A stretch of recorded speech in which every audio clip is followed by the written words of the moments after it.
Bonjour à toutes et à tous, je suis très heureux de vous retrouver pour cette nouvelle saison d'Enquête de sens. Il était une fois, et pour commencer en beauté, j'ai la joie d'accueillir Éric Emmanuel Schmitt. Éric Emmanuel Schmitt, bonjour. Bonjour. Je rappelle bien sûr que vous êtes écrivain, dramaturge, cinéaste et philosophe également. Alors, vous venez nous parler d'un de vos derniers livres, qui n'est pas un roman, mais un carnet de voyage. Il en est fait à peu près 1 an que vous avez effectué un voyage en Terre Sainte et vous en avez ramené ce livre, Le défi de Jérusalem, paru cette année aux éditions Albin Michel. Alors, à l'origine de ce voyage et de ce livre, Éric Emmanuel Schmitt, il y a un coup de téléphone. Oui, un coup de téléphone de mon éditeur italien qui me dit le Vatican cherche à te joindre. Je pensais que c'était pour les médias, parce qu'il m'est arrivé de faire des médias au Vatican. Et non, c'était une proposition incroyable de Lorenzo Fazzini, qui dirige les presses du Vatican, et qui me dit « On vous aime beaucoup ici, on aime votre foi, votre liberté pour l'exprimer. On sait que vous n'êtes pas allé en Terre Sainte, on voudrait vous emmener en Terre Sainte, et on rêve que vous en reveniez avec un livre qui serait le carnet d'un pèlerin contemporain dans la Terre Sainte d'aujourd'hui. » J'ai immédiatement dit oui. J'ai refusé le livre. J'ai dit je ferai un livre que si j'ai la matière d'un livre, mais oui, je vais faire le voyage. Alors c'est une première pour vous, un pèlerinage comme ça. Vous vous posez d'ailleurs la question, finalement, pourquoi partir? Vous expliquez d'ailleurs dans votre livre que dans votre expérience de Dieu, voilà, c'est une démarche essentiellement spirituelle pour vous, même solitaire. Et donc, vous ne voyez pas immédiatement ce que ça pourra changer à votre christianisme. Oui, je me dis, voilà, mon christianisme, il est construit sur la lecture des textes, des évangiles, et il s'est bâti véritablement comme ça, de façon très, très intellectuelle et spirituelle. Et je me disais, qu'est-ce que ma foi gagnera à avoir des pieds, à aller là-bas, à transpirer sur la Terre Sainte? Je me posais la question. J'ai bien fait de me poser la question parce que la réponse a été énorme. Effectivement, ce voyage a changé totalement ma foi, c'est-à-dire d'intellectuelle, elle est devenue totalement charnelle, complète. Alors effectivement, je rejoins un groupe de pèlerins. Et alors moi, je ne suis pas pratiquant, enfin, je ne l'étais pas. Et donc, je me sens un petit peu gêné aux entournures parce que je me trouve avec des gens qui assistent à plusieurs messes par jour. Et moi, cette orgie de messes m'effraie. Et comme j'ai décidé de jouer le jeu, j'y vais. Et ça a été la première découverte de ce voyage, la force du rite, le fait de se rassembler, mais aussi de rassembler ses pensées pendant une cérémonie religieuse pour distinguer l'essentiel de l'accidentel, la prière à heure fixe, je dirais, des éléments qui sont dans toutes les foi, pas seulement la foi chrétienne. Hein. Et je découvre ce bénéfice extraordinaire, ce moment qui m'empêche d'atomiser ma pensée dans les multiples choses qu'il y a à voir et qui me recentre. Et puis, bien sûr, après, il y a une chose qui est spécifiquement chrétienne, c'est l'Eucharistie, qui pour moi est une chose essentielle. Et donc, je suis hors de mes zones de confort, hors de mes habitudes. Alors justement, vous passez par Nazareth, Capharnaüm, Bethléem, tous ces lieux où le Christ a vécu ou prêché, parfois avec certaines incertitudes historiques, mais finalement, voilà, qu'est-ce qui vous parle dans ces lieux que vous découvrez au fond ? Alors c'est vrai, comme vous dites, il y a des incertitudes historiques sur la détermination exacte des lieux. Et au début, on est un peu choqué par ça. Et puis après, on se rend compte qu'en fait, non, être sur le lieu n'est pas la finalité, mais l'occasion. Le lieu vous donne l'occasion de réfléchir à tel passage de l'Évangile, à tel moment de la vie du Christ et de son discours.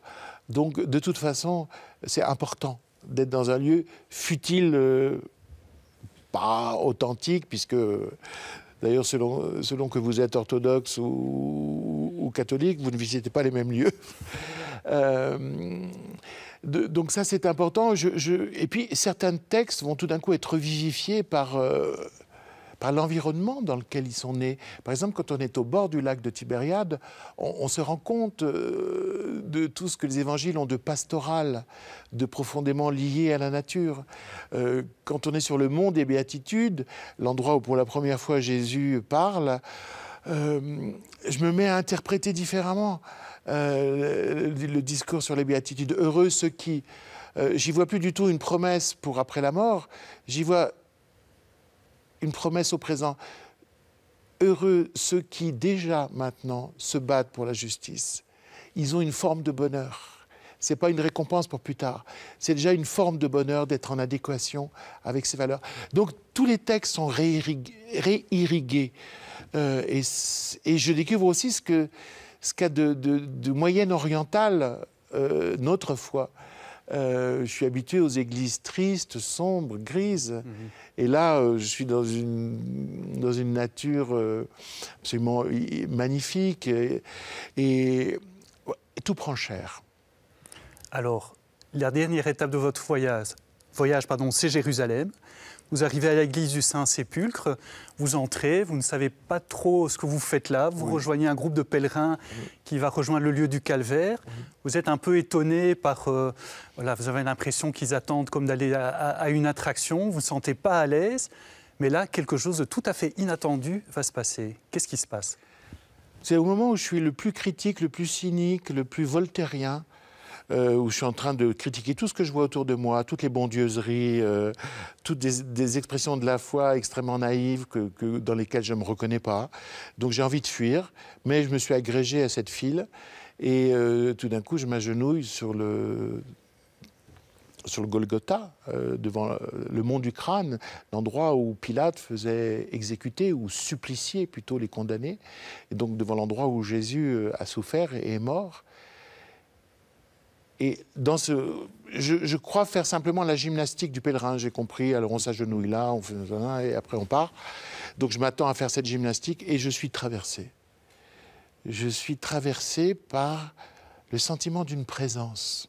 Et mais alors, une présence que je sens avec mon corps, c'est-à-dire je sens une odeur qui est l'odeur d'un corps. Je sens une chaleur aussi. Quand on est proche d'un corps, on sent sa chaleur. Et je sens un regard sur moi. Et alors évidemment, je lutte en me disant, bah, et je cherche l'origine de l'odeur. Je ne la trouve pas. Je cherche l'origine de la chaleur. Je ne la trouve pas. Quant à l'origine du regard, je saisis encore moins. Et tout d'un coup, je suis complètement pénétré par la présence d'un être qui est censé être mort il y a plus de 2000 ans et qui n'est donc pas mort, puisque il se manifeste en moi, à moi. Et évidemment, le moine, là, vous savez, c'est insupportable, c'est des capots. Putain, me demande de partir, ce qui m'arrange parce que je ne comprends absolument pas ce qui se passe. Je m'effondre derrière un pilier. En fait, je suis d'abord choqué. J'ai rien demandé. C'est violent. Ça me dérange. Et puis après, je me rends compte que c'était un cadeau, que c'était une grâce. Et bon, là, à partir de là, j'étais bouleversé. D'ailleurs, je ne me souviens pas de ce qui s'est passé pendant des heures et des heures après, parce que c'était une grâce incroyable que j'avais reçue. Vous aviez déjà vécu une expérience mystique dans le désert, vous en parlez dans La Nuit de Feu en 2015. Ici, nouvelle expérience. Qu'est-ce qu'elle a... Il y a ce bouleversement, mais qu'est-ce qu'elle a changé en vous à partir de là? Mon christianisme d'intellectuel, il est devenu carrément, je dirais, vérifié par l'expérience. Hein. C'est-à-dire que tout d'un coup, j'éprouvais dans moi, dans ma chair, la présence de celui qui, pour moi, est un guide spirituel. Et donc, j'éprouvais aussi le mystère du christianisme, c'est-à-dire le mystère de l'incarnation et de la résurrection, parce que j'étais censé être devant la tombe et tout d'un coup, c'est pas de la mort que je sens, c'est pas de l'absence, c'est de la présence. Et donc, ce mystère que je n'arrive toujours pas à comprendre, je l'ai vécu. Donc, en fait, c'est le vécu du mystère. Et ça, c'est... Évidemment, ça change tout. C'est-à-dire que après, le lendemain, je vis le chemin de croix avec les autres pèlerins. Et évidemment, mon regard sur tout a changé. Parce que c'est comme si j'avais cette capacité tout d'un coup de ressentir dans le corps, dans l'imagination, dans le sentiment, dans le cœur, absolument tout ce dont il s'agit. Et tout d'un coup, le christianisme ne devient plus un discours spirituel qui me plaît, mais une réalité concrète. Alors, je vais vous citer justement, vous écrivez à ce sujet, « Voilà ce que m'offre l'expérience de Jérusalem. J'éprouve ce que je ne peux conceptualiser. Je ne comprends pas davantage le mystère qu'avant, mais je le perçois intensément. Ma foi est devenue assentiment au réel. » Pour vous, Dieu, en fait, c'est quelque chose qu'on ne peut pas comprendre, c'est quelque chose où il est incompréhensible. Oui. Quelle est la place de l'intelligence c'est-à-dire nous avons des esprits finis, des esprits limités. Et moi, quand je n'avais pas la foi, je me disais, et que je ne comprenais pas, je me disais, il n'y a pas de sens, c'est absurde. C'est toutes les philosophies de l'absurde. Je ne vois pas le sens, donc c'est qu'il n'y a pas de sens. Depuis que j'ai la foi, je suis devenu beaucoup plus humble. C'est-à-dire que quand je ne vois pas le sens, je me dis « aïe, c'est moi qui ne suis pas capable de voir ». C'est-à-dire que j'accuse non pas le monde de sa finitude, mais moi. Alors, la question que vous posez, c'est la raison et le dépassement de la raison. Oui. Je crois que Pascal a tout dit. Blaise Pascal, il nous a dit que l'esprit était fait... L'esprit est fait pas seulement de l'intellect, mais aussi du cœur. La rationalité, c'est une partie de l'esprit, une partie extrêmement importante. Moi, je suis philosophe de formation et j'essaye d'articuler un discours qui peut être audible par tous et qui se met sur le mode de l'universel. Je crois au pouvoir de la raison et on lui doit en plus tellement de choses, les sciences entre autres. Mais l'esprit n'est pas que raison. Il y a autre chose dans l'esprit qui est le cœur, l'imagination, l'expérience, le ressenti. Et surtout, la raison elle-même ne répond pas à toutes les questions qui nous habitent. D'ailleurs, quand on fait de la philosophie, qu'est-ce qu'on découvre? Non pas la toute-puissance de la raison, mais l'impuissance de la raison à répondre à des questions fondamentales. Moi, mon trajet philosophique m'a amené à me dire il faut que la raison s'ouvre à ce qui n'est pas elle, car elle ne peut pas prétendre être le tout. Et cette ouverture, moi, a créé mon intérêt pour les spiritualités. Cette ouverture, elle a été pratiquée par une expérience mystique dans le désert. Elle vient d'être confirmée, je dirais, à Jérusalem par l'expérience de la présence christique. Donc, je ne vire pas à l'irrationnel. Je vais dans le supra-rationnel, qui est l'horizon de notre esprit. Et je trouve que la révélation chrétienne articule merveilleusement bien ce supra-rationnel. C'est-à-dire, elle arrive à nous guider dans ce qui est le monde des valeurs, le monde des sentiments, le monde des adhésions. Alors, vous dites aussi dans votre livre, à propos de Jésus, que vous avez rencontré d'une façon particulière à Jérusalem. Dans votre vie, d'abord, Jésus était un mythe, puis un prophète, puis un philosophe, et maintenant, il est qui pour vous?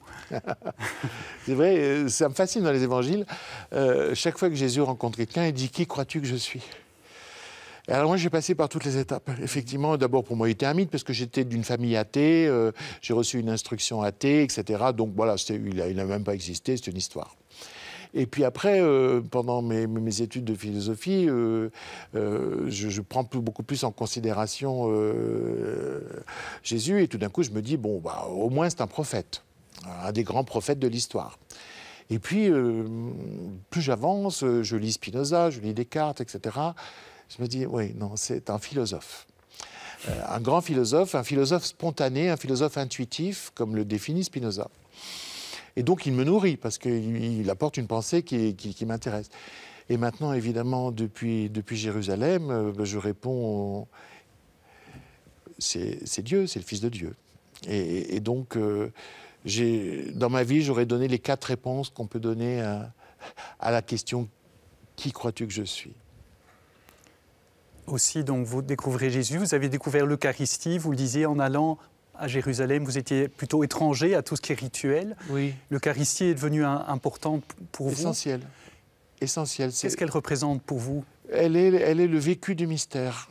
C'est-à-dire que lorsque je prends l'hostie, certes, quelque chose descend dans mon corps, mais quelque chose monte dans mon esprit. Et donc, elle est pas seulement une célébration du mystère, mais un vrai vécu. Et je ressens une véritable élévation et une ouverture et un recentrement dans ce rite.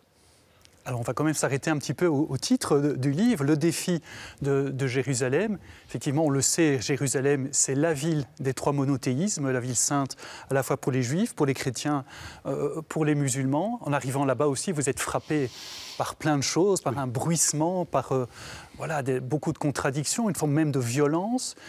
Alors quel est le défi que nous adresse Jérusalem? Et vous précisez même, il y a un défi que Dieu nous adresse à travers Jérusalem. Oui. Quel est-il? Pour moi, Jérusalem est une ville à la fois verticale et horizontale. C'est une ville verticale parce que Dieu a parlé. Il a fondé le premier monothéisme, le judaïsme. Le deuxième, Jésus accomplit son destin à Jérusalem. Et il est aussi très très important pour les musulmans, puisque Mahomet y est lié par 2 fois. Donc, il a parlé, là. Il a dit « Entendez-moi ». Mais maintenant, je crois qu'il tient un discours beaucoup plus horizontal aux hommes. Il leur dit « Entendez-vous. Entendez-vous, que vous soyez juif, que vous soyez musulman, que vous soyez chrétien ou athée. » Le défi de Jérusalem, c'est le défi de la fraternité. Jérusalem nous rappelle que nous devrions être frères alors que nous sommes surtout fratricides. Et je crois que le fratricide, c'est quoi? C'est l'oubli de l'origine commune. L'oubli d'une histoire commune. Les frères se battent et deviennent ennemis quand ils oublient le père, la mère, l'origine, ce qu'ils ont en commun. Et la place unique de Jérusalem dans l'histoire du monde et sur Terre, c'est de nous rappeler ça, de nous dire « Attention, vous avez une histoire commune, entendez-vous au nom de cette origine commune. » Donc Jérusalem nous appelle à passer du fratricide à la fraternité. Au fond, c'est d'abord un message humaniste que délivre pour tout le monde Jérusalem. Et c'est paradoxal parce que Dieu dit ce message quelque part. En même temps, la religion est source aussi très concrètement à Jérusalem de conflits entre les communautés. Oui, la religion, mais aussi l'instrumentalisation de la religion par des politiques. Le problème de la Terre sainte d'aujourd'hui, c'est la tragédie, c'est-à-dire une double légitimité. Il y a la légitimité de 2 communautés à être là. Une légitimité, bien évidemment, des Juifs à être là, puisqu'il y a eu 2 exodes insupportables et injustifiables au cours de l'histoire juive. Donc la légitimité à revenir, c'est évident. Et d'un autre côté, il y a la légitimité absolue de ceux qui sont là aussi, depuis aussi longtemps. Et en plus, la biologie nous montre que les gènes sont communs. Donc le sang qui coule, il est le sang des frères. Et donc voilà, le problème de cette tragédie, c'est qu'elle est très très mal enclenchée parce que ça a été fait après la guerre, dans un climat d'extrême violence, dont avait été victime toute la communauté juive. Donc ça se fonde un petit peu dans l'exacerbation, dans la violence. Après, les conflits s'enveniment, et aujourd'hui, on est en face d'une situation qui est un rapport de force et non pas la possibilité de s'entendre. Et donc c'est absolument tragique. Le mur. Le mur, voilà, symbole véritablement de cette séparation. Alors, il y a cette fraternité à laquelle Dieu nous appelle. Il y a aussi l'amour qui est au cœur du christianisme. Éric Emmanuel Schmitt, est-ce qu'il est vraiment possible d'aimer tout le monde, d'aimer chacun, comme le christianisme nous invite? Mais non, sauf si on est un saint. Et c'est ça l'horizon du christianisme, c'est de dire c'est la sainteté. Bon, on n'en est pas capable. Et enfin, si certains l'ont pu. Pour moi, la beauté du christianisme, c'est que sa proposition est la plus folle. Aimez-vous. La proposition du judaïsme, c'est respectez-vous. Le bouddhisme va mettre en avant la compassion, l'islam va mettre en avant l'obéissance. Tout ça, c'est rationnellement justifiable et peut-être vivable. Dire aimez-vous, c'est vraiment la proposition la plus démente qu'on peut faire, et c'est pour ça qu'elle me séduit profondément. Remplacer le rapport humain habituel que vous avez avec les autres, qui est un rapport de crainte, de méfiance ou de calcul, par de l'amour, c'est la plus belle proposition qu'on peut faire. Alors, je reviens un petit peu à un autre aspect qu'on a évoqué. Cette grâce que vous avez reçue, encore une fois, c'est une forme de révélation. Certains penseurs chrétiens, et non des moindres, disent qu'au fond, tout le monde la reçoit. Tout le monde reçoit cette révélation, en principe. Comment se fait-il alors que tout le monde ne la perçoit pas ou que tout le monde ne l'accueille pas? Alors, je ne me risquerai pas au tout le monde parce que je n'ai pas les données pour le dire, mais je pense réellement que beaucoup d'entre nous ont des révélations, mais que beaucoup d'entre nous la refusent, ne l'articulent pas, ne la formulent pas, la mettent dans leur poche, parce que ça les gêne. Particulièrement aujourd'hui, on est dans une époque extrêmement matérialiste. On est dans une époque qui réduit l'homme et tout l'univers à des agrégats d'atomes. En plus, c'est un matérialisme triomphant parce qu'il y a la technicité qui a changé nos vies, la médecine nous permet de vivre beaucoup plus longtemps, de beaucoup moins souffrir, etc. Donc le travail de la matière a été particulièrement efficace et réussi. Et donc tout ça, ça nous amène à un réductionnisme matérialiste. Et donc on n'a presque plus les termes, on n'a plus le réflexe de penser autrement, de penser la transcendance, parce qu'on est dans un discours général qui exclut la transcendance, un discours général qui exclut même la possibilité d'une expérience mystique. Je veux dire, moi, par certains, ce que je dis, ça relève du syndrome de Jérusalem, c'est-à-dire un dérèglement de ma perception. Alors que non, ils ont un concept qui nie la possibilité même d'éprouver ce que j'ai éprouvé. C'est quand même hallucinant. Donc, et parce qu'on est dans ce siècle, on a beaucoup plus de mal avec éventuellement les révélations qu'on peut recevoir. Parce qu'il faut accepter la révolution de la révélation. Accepter que ça change tout. Qu'il faille absolument modifier son vocabulaire, son comportement avec les autres. Enfin, c'est énorme. Ça suppose faut faire un homme nouveau avec l'homme ancien qu'on a été. Alors c'est vrai que si on préfère la tranquillité des habitudes, si on préfère rouler en boucle et finalement être dans un espèce de consensus avec les autres, puisque finalement on pense tous la même chose, c'est-à-dire on pense rien, eh bien on laisse tomber les lumières qu'éventuellement on peut apercevoir. Une toute dernière question, Éric Emmanuel Schmitt. Vous parlez de cette révolution de la révélation. Vous avez utilisé ce terme en présence du pape François. Il l'a bien aimé. Vous l'avez rencontré effectivement plusieurs fois. Je raconte la première rencontre dans le livre. Tout à fait, oui. Tout à fait. Alors, qu'avez-vous gardé de cette rencontre avec François? Quand vous êtes en face du pape François, vous vous sentez légitimé, car je crois que sa force, c'est de rendre l'Église aux chrétiens, et de rendre les évangiles à l'Église. C'est quelqu'un qui considère que chacun d'entre nous, s'il vit avec les valeurs chrétiennes, témoigne et est légitime pour témoigner du christianisme. Il n'en fait pas l'objet d'une hiérarchie. Il a une pensée absolument anti-hiérarchique qui est très évangélique. À part ça, bon, c'est un homme qui irradie. Je veux dire, il dégage une lumière incroyable. Son écoute est aussi profonde que sa parole. Et quand je l'ai quitté, j'étais très, très ému. Je me suis dit vraiment, Dieu est au travail. Et vous avez même écrit dans votre livre, à un moment, ce qui vous a particulièrement ému, c'est quand il a demandé de prier pour lui. Il vous a demandé de prier pour lui. J'ai cru que je ne comprenais plus l'italien quand il m'a dit ça. C'était sur le pas de la porte où il m'avait raccompagné. Or, pourtant, il souffrait dans son corps, mais il voulait absolument me raccompagnait jusqu'à la porte. Et une porte au Vatican, c'est loin, hein, tellement c'est grand. Et il me dit, priez pour moi. Et moi, je me dis, je n'ai pas compris. Et il me répète, priez pour moi. Et vous savez, moi, je suis fils de kinésithérapeute. Je suis fils de soignant. Et donc, mon premier réflexe, c'est de regarder sa canne, de regarder sa hanche, son genou. Et il voit mon regard qui... Et il me dit, non, non, non, c'est pas ça du tout. Et il désigne la bibliothèque du Vatican dans laquelle nous étions, et sans doute par derrière tout le Vatican, et parfois peut-être sans doute toute la chrétienté du monde. Il me dit, la tâche est lourde, c'est difficile, priez pour moi.